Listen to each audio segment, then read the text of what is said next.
This computer, no, we're just live event starting. Oh, nice. Welcome to today's webinar. Should be a good time. We are going to focus today on the top 3 things that we used at Agency VA to help us over the past 2 years actually hire and deploy into the insurance industry 400 virtual assistants. The 3 things I'm going to share with you, they might be duh moments, but hopefully they're helpful and those can use virtual assistants the way that we have. So first and foremost, kind of give you a little history about where we came from, who I am, and what we'd like to achieve in this meeting. I started in the tech industry when I was 8 years old. And after, until I was about 23, that's all I knew and that's all I did. When I was 23 years old, my dad looked at me and he said, "Hey, you know what? It's time for you to start working in the business." It was his company. He'd done a great job. He built it very well. The problem was he burnt me out. And so here I am, 23 years old, burnt out, looking for something to do. And my dad, he gave me really good advice. He said, "You are going to have to position yourself in an industry that is not good at technology because that's all you know." So I began to get real estate licensed, spent some time there. I then got insurance licensed, started a P&C agency, and I began to try to find what industry out there I could go in and benefit that was not good at technology. And I landed in property and casualty insurance. And what is that? That's auto, home insurance, commercial insurance. I started an agency. For those that haven't started an agency, it's very difficult. And every time you think you're doing something right, there's a lot of obstacles that present themselves, showing you that this is not going to be an easy road. So what I did was every time I would have an obstacle, the only arrows that I had in my quiver to fix said obstacle was technology as well as virtual assistants. Those were the 2 things I knew, the 2 things that I was good at. Well, little did I know that would help build a nice insurance agency. It ended up working out well. It was, I spent, many years in there working on it, trying to figure out how to make this agency effective. And the shining part of my insurance agency, the part that was always the most crisp, that was always the most effective, was those virtual assistants. And that grew into my passion. That grew into what I loved much more than insurance. I loved virtual assistants. I loved working with them. It didn't matter if the virtual assistants were from the Philippines. It didn't matter if the virtual assistants were from India. It didn't matter if they were from Puerto Rico or even here stateside. I loved working with them. And I learned that I had a talent and that I could help them and they could help me and we could move forward. So the top 3 things as you get your virtual assistant, they actually start with instruction. What instruction are you actually providing for your virtual assistant? It's a weird thing. I had a discussion yesterday with an individual that was hiring his first VA. And he said, "Wes, how do I train and how do I start?" And I looked at him and I said, "If you had someone sitting next to you in the cubicle and they were brand new, what are the things that you would do?" And he began telling me, okay, first and foremost, I'd give them their logins. And after I got them their logins, I tell them a little bit about our company. And I told him really quickly, I said, "Why would there be any kind of different strategy between someone sitting right next to you and your virtual assistant? It should be the same." And with COVID, we all learned really quickly that the world's small, that the world's virtual. And so we have the ability to, through a Zoom call like we're doing right here, we have the ability to train and to provide instruction. When you're providing instruction for a virtual assistant, one thing I like to do is I actually get on a Zoom video just like this, and I just hit record. And as I'm going through, I over communicate each part of what I'm trying to teach and instruct the virtual assistant. And so this is going to be very insurance agency heavy because that's what I know. So for example, if I'm going through a quote in Allstate or Safeco, I would share my screen. I would be in a Zoom. I would be one-on-one with the virtual assistant, making eye contact, communicating with them, and we would go step by step how to do said quote.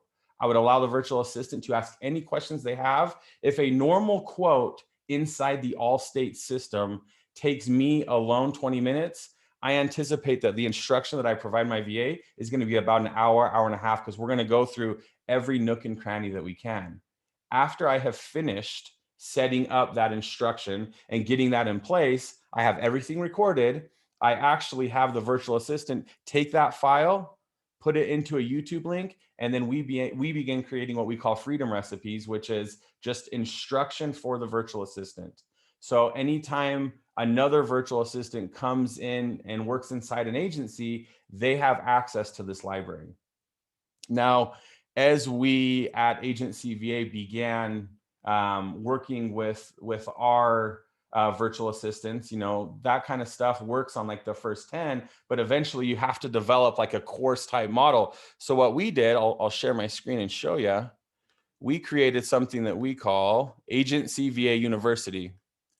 And let me do this, share right here. So Agency VA University is the compilation of all our said courses. Introductory course, auto insurance, adding a classic car on Hagerty, motorcycle insurance. I mean, this is very, very comprehensive. Over 2 years, anytime instruction was provided, we threw it right in here into Agency VA University. This allowed us, when we were working with insurance agencies, and one agency may use EasyLinks for their rater, the other may use PL Rater. It was irrelevant for us because we could plug our virtual assistant inside Agency VA University and they could go to said courses. That instruction doesn't have to be perfect. You don't need a professional camera studio. You can use your cell phone and you can use Zoom and it works. But providing some type of instruction is paramount for your virtual assistant. More often than not, when I meet with agencies that are doing really, really well with virtual assistants, I can find my way through and see their list of instruction they provided. So that's a simple way that we've done it. It's worked very, very effectively. The second part, as you're setting up your virtual assistant, is communication. Now, a funny thing that happens is a month or two will go by. We'll help someone set up a VA inside their agency, and they'll say, "Yeah, it didn't work. It didn't work." And I'll say, "Okay, let's learn why." The best thing a business owner can do is learn why something failed. Why did this not work? 9 times out of 10, we can find out and unpill the fact that the insurance agent has not communicated to the VA. So I always tell them, I say, listen, if you hire someone off the streets, if you put them in your office and then you don't talk to them for 2 months, how do you think that relationship's going to unfold? Probably not well. Probably not going to work. Communication with your virtual assistant is paramount. Now, there's 2 programs that we suggest, and these programs provide inter-office communication that is constant and that is always accessible. Microsoft Teams or Slack. Those are the 2 things that we advise that you set up with your virtual assistant. You need to be communicating with your virtual assistant every day. On top of Slack, on top of Teams, I'm a huge advocate of seeing the eyes and being able to do these video type communication methods with my virtual assistants. I like to have that conversation where I can joke, I can laugh. We have the ability to communicate as people, through these Zoom type calls. I had an interesting thing take place, which was actually really, really cool. There's an agency and they had about 20 virtual assistants, and they hired them over about a 2-month period. They were just hiring, growing at a rapid rate. And I was always bugging these guys, like, how are you so good at what you do? How so quickly did you get all these virtual assistants into your organization, into your insurance agency, and make it blow up? And they would just kind of always give me blasé answers, just very, very simple stuff. Well, it wasn't until I was actually physically in the Philippines that I learned their secret sauce. We took a trip out to meet the top 50 performing VAs that we had in our Philippine office. And I noticed in the corner, there was a group of about 20 virtual assistants that they seemed to eat their food together. They seemed to dance together, and they were inseparable. And so I casually walked back over to the corner and I just sat and I wanted to listen. And to preface this, the agency that I'm talking about, they're from Boston. And if you've ever met anyone from Boston, you can hear when they talk that they're from Boston. There's a very, very distinct accent. As I sat there, I began to hear a Boston accent. And I'm thinking, how in heaven's name in Asia, in the Philippines, has a Boston accent traveled that far? And what I witnessed that was the secret sauce to this agency was they constantly communicated with their VAs. So much so that the virtual assistant, that English was their second language, was picking up that thick Boston accent. If they had a sales meeting, the VAs were inside it. If they had a customer service meeting, the virtual assistants attended it. They were just as much a part of the agency as anybody else. That communication proved to be very, very critical and was something that, you could see was the catalyst of their success. Really, really interesting that simple human principles of being kind and welcoming and having someone feel a part of your organization, that works exceptionally well with virtual assistants. So after I learned that communication was so critical, I learned that inside the instruction that you provided earlier, you want to put inside Slack and inside Teams, the various parts of, how to's, how do I do, each and everything. And that gives you the ability that every time a virtual assistant comes into your organization, you're ready to rock and roll. So number three is, again, to kind of go back.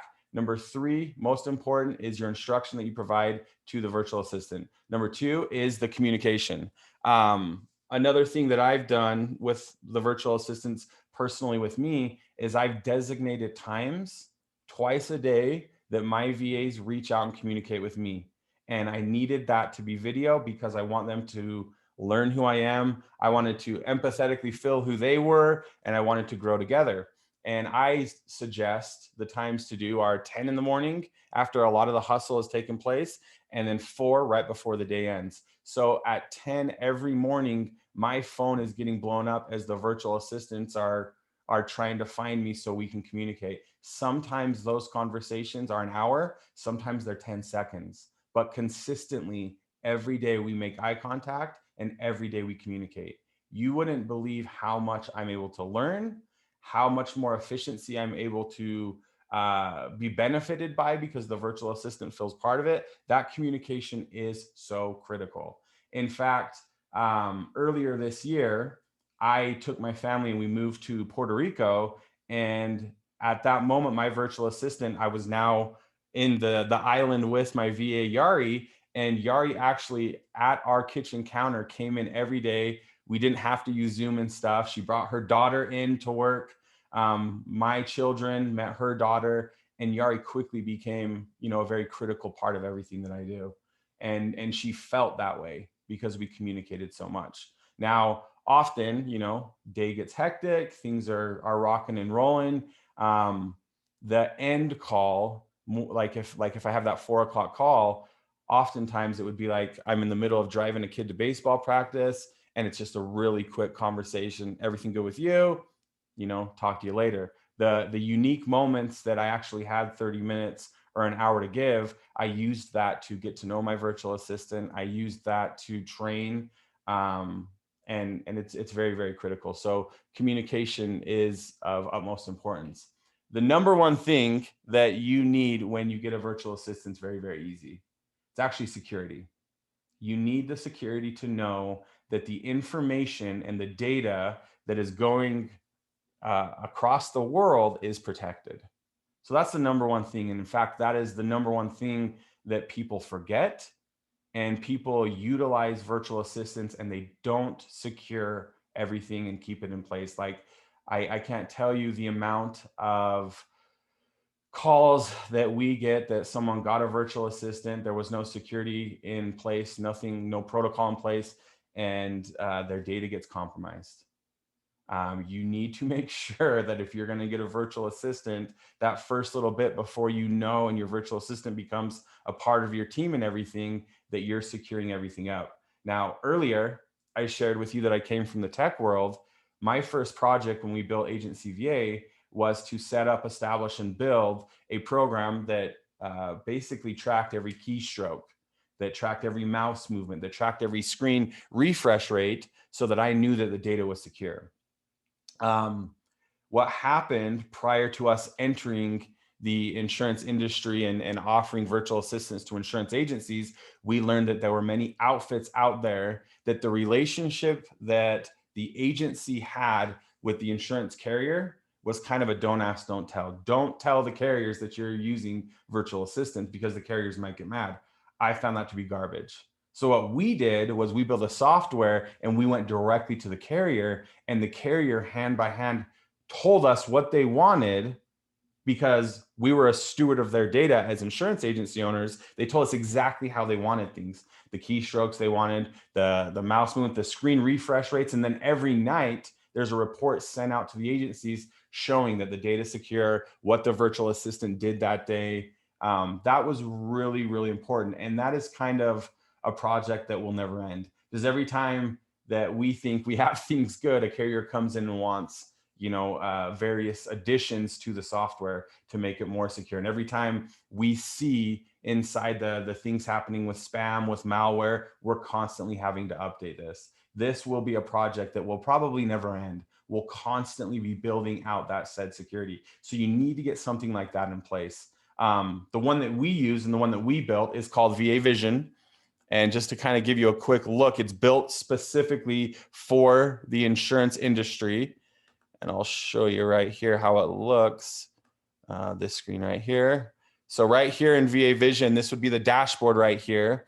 You can see the weekly performance of the virtual assistant. You can see the hours worked weekly. There's an index provided that's kind of like a workload capacity indicator. So basically, what does that mean? That means how much more can the virtual assistant handle? How much more work can you provide to said VA? As we have constantly grown, 50, 80 virtual assistants every month, bringing them on, that data is getting more precise, and it's allowing us to see, now, are you underutilizing your VA or overutilizing your VA? So when we meet with agencies, we can leverage this data and say, look, if you're scoring like anywhere, from 0 to 40%, you need to give your virtual assistant a lot more tasks. I always say you're running cold. I use the analogy of our little index here. It's like how a fat man like myself is inside the heat.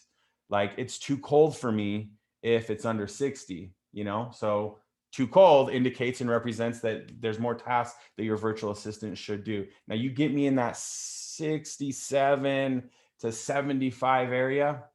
I'm comfortable. I'm happy, all is well. But you start cranking up that heat to the 80s, 90s, it's too hot.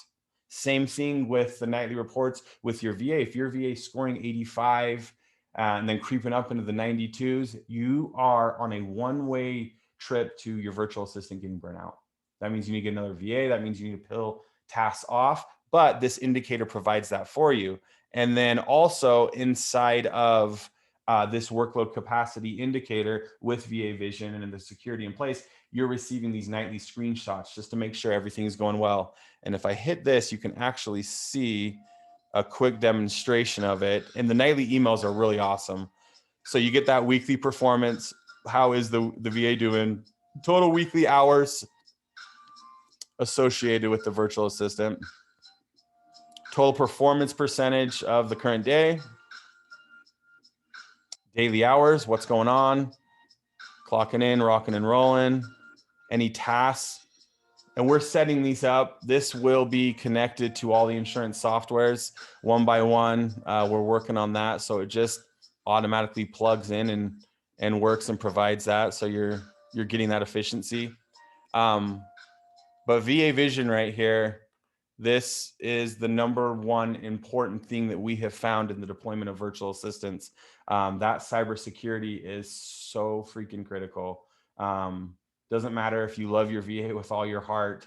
Doesn't matter if, you can use the virtual assistant. Sometimes people get lost in their mind thinking that a VA is only someone from India or Philippines. Well, someone working remotely could be considered a VA, and they could be, in the town next to you in the state that you reside.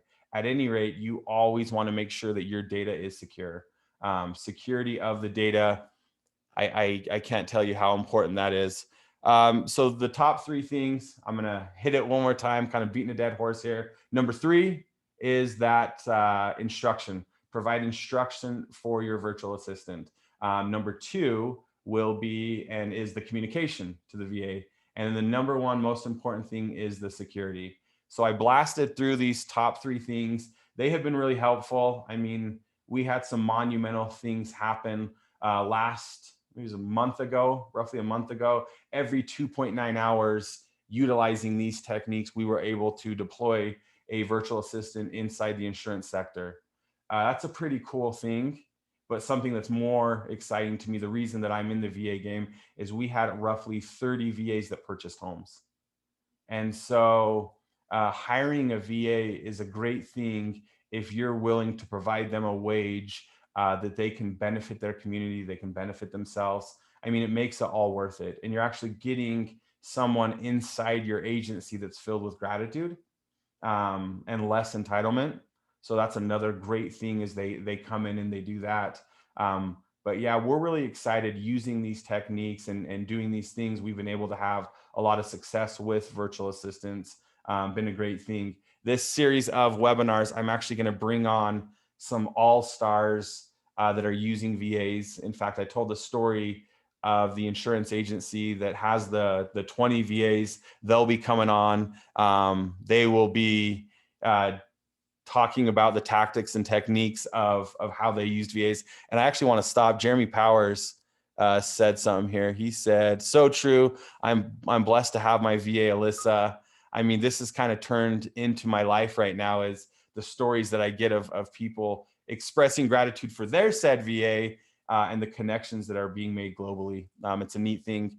I want to take like the next couple minutes, and if there's any questions, I'm going to unmute everybody here and just kind of open this up for questions and answers. This first webinar was just basic, top three things. The next ones will unfold and extrapolate more tactics and techniques and get really granular and in-depth on said techniques and bring in some of the all-stars that are using virtual assistants well. So let me unmute everybody right here. Coles, do you know how to unmute everybody? Can you help me with that? Oh, but I think I made it so they can't. Can you guys try to unmute yourself? Try to unmute yourself, Coles. I don't think you can. Yeah, you can't. Go to the bottom right. Bottom right? So do you have the chat open? Yeah, there we go. Everyone publicly, participants can chat. Yeah, everyone publicly and directly. Well, asked to unmute. More. I guess you can type in your messages because we have now learned what we can do for the next one. If you have a question, go ahead and type it here in the message and I can go ahead and answer. If we don't get any, we were going to freaking enjoy our Friday. I got one right here. Okay. Dan Sage. Dan, what's up, man? What is the turnover rate with your VAs? Incredible question. Okay, turnover rate with VA, I'm going to answer it in two parts. So as it pertains to our virtual assistant, our turnover is, I think we calculated like under 3%. Now the reason that, so that's from a VA starting with us and then quitting, under 3%. And the reason that is first and foremost, we humanize the virtual assistant. We don't treat them like numbers. They're an important part of everything that we do, and we make them feel a part of everything. We empower them. And, you know, the next thing is the money. When I left Puerto Rico, I was fortunate enough upon leaving the island to stand in, you know, almost 100 Puerto Ricans and announce that we were now the highest paid spot on the island. So we had the highest paid starting wage on the entire island, and that also keeps them around. The VA formula is one of, like, what I see with a lot of our competitors is treat them like a number, squeeze as much as you can out of them, pay them as little as you can. We did the exact opposite because we didn't believe that worked. So turnover is really, really low. Now, the second part, turnover within agencies. We're at roughly, I think the last number that came in about 7%. And of the 7% attrition that we're filling with agencies, we can almost always dial in either our part as the company in training, or the agency just wasn't available. They weren't there for the VA. Okay, next question. Thank you for that question. Jeremy Powers. He said, what up, Jeremy? We are going to start, here we go, using Better Agency. Do you guys have VAs that could work with my VA? So that's great. So Better Agency, I love Better Agency. Excellent program. I've had to remain fiercely agnostic with the InsurTechs because we have to teach our VAs, all of them. So we have both a course inside of VA University about Better Agency, and then we have VAs that are really good at it. So being that I'm on the ground floor with these VAs, I've been to the Philippines, I've been to Puerto Rico, I haven't been to our India office yet. I get to see what happens. Really, it's the same thing. VAs sitting there plugging away, working, and then like if Better Agency is new to them, you'll see. Does anyone here know how to do Better Agency? Even if they've done the courses, and then a swarm of VAs come and help and say, no, go here. And then after a while, they get really good at it. But when you get these call centers filled with, hundreds of people, you're bound to find someone that knows how to do Better Agency and the various software. So that's good. As well as they go to Agency VA University. What's the best way to get my VA a better computer? I purchased a laptop and want to gift it to her so she can have a great laptop as we grow. I kind of want to unpeel that right there. The fact that you're providing your VA a gift and something like this is exceptional. You're doing the thing that we say. You are humanizing your virtual assistant. You are showing gratitude towards them. So I think that's excellent. The best way to get them the better computer, we are constantly trying to figure out how to ship things out effectively. There's a lot of obstacles when shipping overseas. A lot of people with our VAs ship to our Utah office, and then we take care of it for them as they're sending out gifts. But like, for example, we'll in a month's time, we'll have 70 virtual assistants come on board. We have to get 70 computers out to, spread out between India, Philippines, and Puerto Rico. And that's not easy, but I think that's good. Okay. I'm going to go back up. These are freaking great questions. Next time we'll have it so we can talk. I tell her if I have to fire someone, it would be me first. LOL. She's the rock of our agency. This is how it is, man. We're experiencing right now the gold rush of VAs, and it's constant stories like this that VAs are the rock of the insurance agencies, and that's true. I mean, I'm the same way. I still, even with having agency VA and spending all my time there, I still maintain my insurance agencies, and it's ran by VAs. And I'm approximately 30 minutes a month that I go into my insurance agency. And in those 30 minutes, it's awesome because I'm just expressing gratitude, telling everyone how much I appreciate them, seeing what they need. Sometimes if we're going to roll something out with agency VA, I'll test it inside my agency, and it allows me to empathetically speak. But my agency is fundamentally and 100% reliant upon VAs. And yeah, it works really well. Dan Sage, do most of your agencies have the VAs answer incoming calls dealing directly with clients, or more working in the background? Okay, so we have 3 types of virtual assistants, and it'd be contingent upon the type. We have what's called a silver VA, and a silver VA are our virtual assistants located in Philippines and India. Some people will use a silver VA to answer incoming calls. I suggest if you're going to use any VA to answer incoming calls, use an incoming call software. We have one called Inbound Logic that actually it's just like a form that comes in and asks all the questions. And then after the VA inputs all the data, it bundles it up nice and pretty and serves it up in an email as a ticket of what needs to be done. So again, silver would be someone from India or Philippines. They can do it. It works well. I think what works a little better is someone maybe from Puerto Rico or someone from the States. So we have virtual assistants that we call gold VAs, and they are in the States. Well, they're in Puerto Rico, and the majority of our hires in Puerto Rico, kind of the demographic we found, is they lived somewhere in the States, predominantly the East Coast. And then when Hurricane Maria hit Puerto Rico, these guys moved back to support their families. So our median age out there is mid 20s. They're supporting their families. They've lived in the States for the majority of their life, speak beautiful English, very grateful, very hungry, work really, really hard. They're very, very good for inbound calls. But whether it's a silver or a gold, again, to me, the critical component is that software, because they go question by question with the client on the other line, typing it in. And that software has gotten very comprehensive. We rolled that out, God, I want to say like 18 months ago. And since that day, it's constantly evolving because agencies are adding more things. So like there really isn't many parts of an insurance agency inbound call that's not residing in our software. And then after everything's done, again, all those questions answered, emails sent and buttoned up, and you can act on it. Now, the third virtual assistant we have is a Platinum VA. They're insurance licensed. So yeah, I'd have them answer your phone because they can soup to nuts every part of the insurance agency. They can do answer calls, buying policies and everything. Okay. Oh, Jeremy Power. What's it called again? The program? Kenneth Benson, Inbound Logic. Yep. So we have that Inbound Logic program right there. You're welcome, Jeremy. 11:30. So we have, I'm a kind of guy that like the best meeting is no meeting.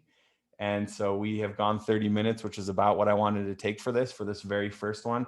But I'll continue answering questions for the next little bit. I'll give it probably 5 more minutes. If people have questions, I'd love to help in any way that I could. I hope this is helpful. I hope this starts opening up dialogue, conversation about the utilization of virtual assistants. I always want to position myself as someone that is going to serve and help the insurance industry better utilize VAs. Whether you use my company or something else, it's fine. Altogether, this is a phenomenal strategy. We actually have a lot of people that are getting their own VAs and using our softwares. We're happy to help with that too. I'm not in this game just to only use my VAs. I'm in the game to make it better and make the insurance industry better than how I found it. And the VA's lives, you know, it's so rewarding to see how awesome things are when they're provided opportunities. What's the biggest difference between agency VA and cover desk? So with that question, I think it was in Bambi that it said, if you can't say anything nice, don't say anything out. No, I'm just kidding. I think that cover desk only has virtual assistants in the Philippines. Agency VA has virtual assistants in the Philippines, which I think that there are very specific processes inside an insurance agency that the Philippines kick butt at. But we kind of expanded past that. We went to India, we went to Puerto Rico, all the way to getting virtual assistants insurance licensed. So I think the big difference is they isolated themselves in one part of the world, where we're kind of global and we kind of expanded everywhere to make sure we're covering every part. And the greatest difference of all is that we have the proprietary software that's protecting the data. We work a lot with insurance carriers. In fact, insurance carriers themselves, these companies, have contracts with us. And so they do that because of our software. And I know there's no other VA company that has that.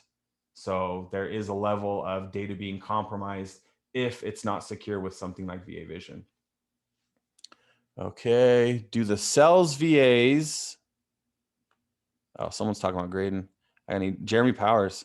Do the sales VAs have good drive? I'm always worried when they don't get commission. Also, how does it work with E&O? Sorry for all the questions. Don't apologize for the questions first. Any question you have, I'm excited to answer. Yeah, they have good drive. Here's why. The job that an individual gets within agency VA, it's the landing spot in their career. To have a constant flow of money coming to them regularly is not something they see in Philippines, India, and even Puerto Rico. The opportunity isn't as great as it is here in the States. So when they get a job with us, they have money coming in, they're getting benefits. My gosh, we have a VA in the Philippines that tells a story about making more money than the mayor of her city. And so, yes, they are driven, they're paid well, they're taken care of. Um, a lot of these other VA companies do something very dangerous. They hire the VA as a contractor, which, first off, they don't have the data security protecting the data. Second off, if you hire a VA as a contractor, that VA can be working for you. That VA could be working for someone in the cannabis industry, all around the block. Whereas we have what would be comparable in their country as a W-2 type relationship. We pay them well, we give them benefits, make sure that they have the best equipment, and that ensures that they're driven to kick some butt. I don't think it's wrong to also, when a VA performs well, especially if they're like, if it's a VA binding policies, send them something. But the obligation with agency VA and our clients is only an hourly, and you're left to do whatever you want. And Graydon is your guy. If you ever look at Graydon, Graydon's one of the guys inside agency VA. Graydon looks like Tom Holland from Spider-Man. So next time you talk with Graydon, you should just call him Peter Parker, because he looks just like him. He's a stud. I love Graydon. Does some good work. Trevor Peabody, how does a VA fit into the culture of my agency? A VA is going to fit into the culture of your agency to the level by which you let them in. And the part that they fit inside my agency is, I've hired a considerable amount of people stateside. And so when you say with all due respect, you can say whatever you want after. With all due respect, when I hire people from around here, they're quite entitled, and they don't want a cold call, and they don't want, they're too good to do for doing that. They're too good for many parts of my agency. They have that entitlement. The part of my culture that the VAs help the most is they come in and do those things with gratitude. They seriously kick some butt, and everyone sees that, and everybody, most importantly, everybody feels that, and it kind of shifts the mood. Instead of having a bunch of entitled people, gratitude permeates. Just as toxic as being entitled is, gratitude's powerful as well, and it permeates throughout the agency. It's the best and most healthy part of our culture, is the gratitude of the VA. 3 more minutes for any more questions. Next time we'll have it so people can talk. I think we covered a lot here, though, and I'm glad that we had everyone here. That was a great experience to do this. We're going to run live next time on the various social media platforms, and some of the guests that we have coming, they're heavy hitters with VAs. They figured it out. Less, bearded punk like myself talking. You'll get some good guys in here. I've already seen some of the agendas for the webinars that we'll be doing, and it's going to be powerful stuff. We're definitely here living the law of abundance, not the law of scarcity. We know this is going to get out to our competitors and out to everything. We don't care. We know what we're doing is great. We know that those that we work with are awesome, and we're going to share it. We're going to run faster, work harder, and do better. And so why not share that and help others do well? It's kind of the mission of these webinars. You look very comfortable, Wes. Alexis, I am very comfortable. I'm a very comfortable person. Yeah, I'm a little uncomfortable because I left Puerto Rico for a couple of days and it's butt cold here in Utah. But I go back to Puerto Rico next week so I can get warm again and get even more comfortable. But yes, I'm a very comfortable person. That's it. Everyone, thanks for showing up. I think this was excellent. Can I visit my VA and PR? I'll one up you. If someone wants to visit their virtual assistant in Puerto Rico, you can stay at my house. And I would strongly suggest, as one of the #1 reasons to get a VA in Puerto Rico, is to go meet them and go hang out on their island. Puerto Rico is a special place. I mean, getting my kids there, getting my family there was probably one of the best decisions I ever made.